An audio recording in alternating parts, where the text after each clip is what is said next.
Hello everyone. Today I'm going to show you where I'm up to with my Roxy's Journal of Stitching. This, I'm not sure which one's the front or the back, but this is one panel for my stitching. I used this piece of applique that I stitched many years ago that was part of another project. Forgot I even had done it or had it until some things I stored at my mum's place she mailed to me. So I incorporated that into this one.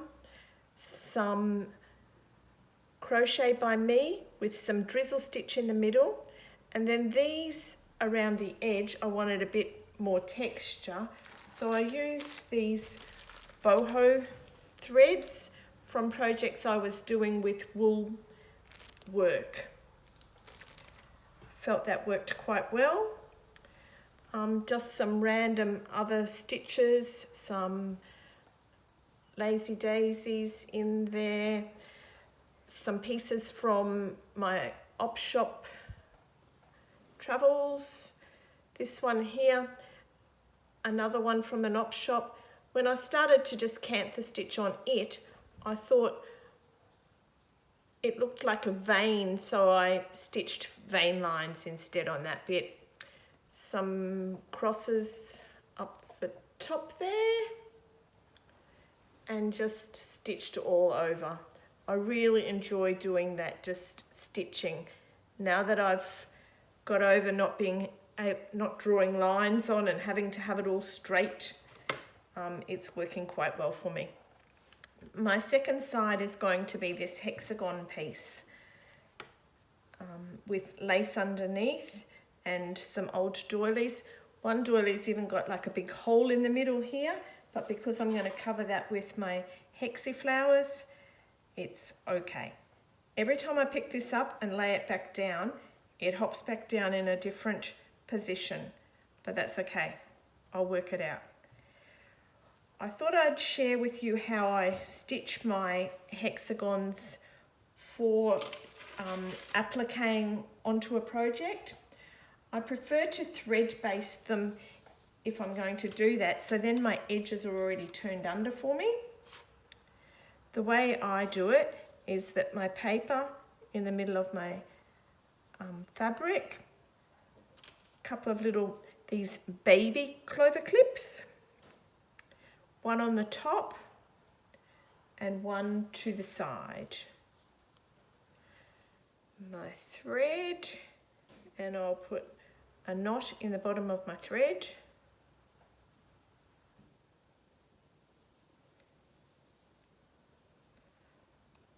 Then I just shimmy my clip across a bit so that I can get to the corner. And I'm going to stitch across the corner, only through the fabric.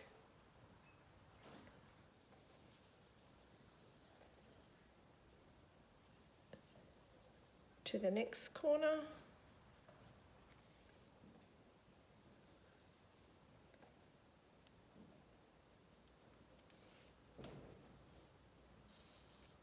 I leave that clip in until I get all the way around to the top, but when I get to the one that was on the bottom side, I take it out.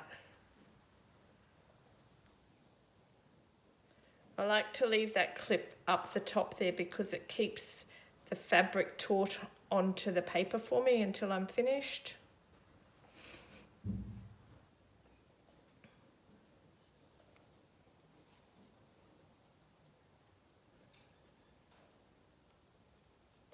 And the last edge over.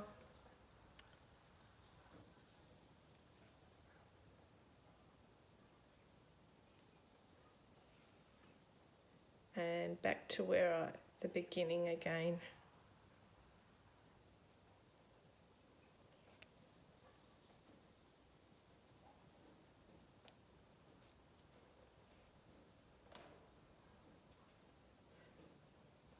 Okay, and that's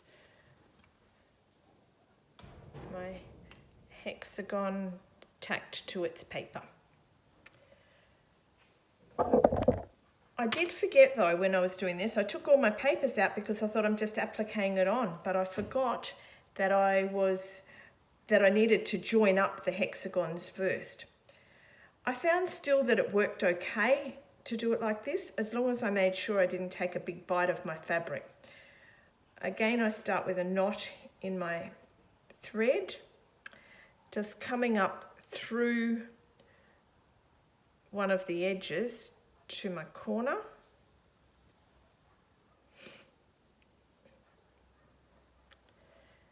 And I start with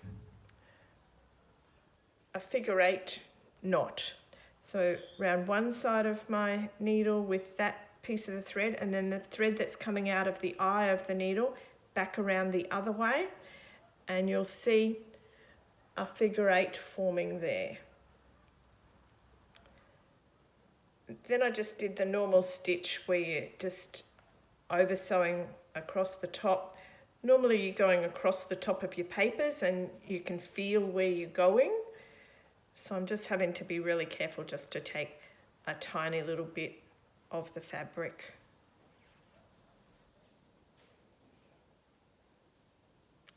It is working okay.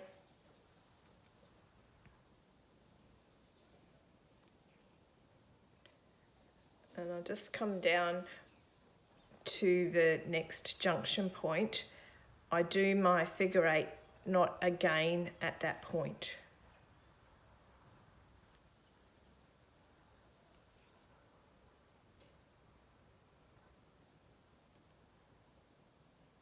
If I don't pull out the needle. Okay, so we're coming from this side around, and from the top around.